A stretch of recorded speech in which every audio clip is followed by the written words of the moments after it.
It is crossover week in the Vermont State House, which means it could be the end of the line for certain bills this session. NBC5's Stephen Biddix has an update from Montpelier on where some of the key bills stand today.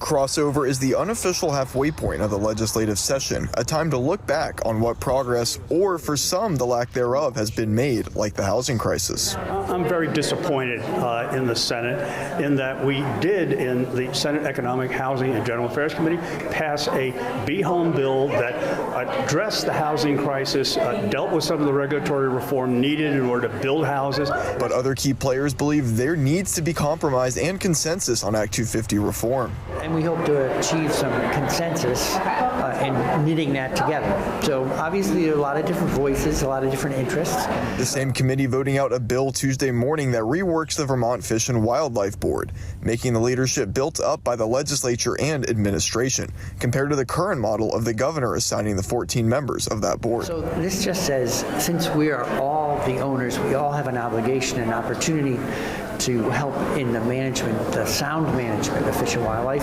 Let's let everyone participate. I'm concerned that this is politicizing fish and wildlife management as opposed to dealing with the science. I've heard talk about the science, but I haven't seen it applied in the way this bill is moving forward. So I'm very concerned about the bill. The top Senate Republican also concerned about the proposed flavored tobacco ban. It affects adults who are old enough to make their own decisions, have made their decisions, and I've got literally hundreds of notes from adult tobacco users who don't want it. Flavors, including menthol, is not just about things tasting good.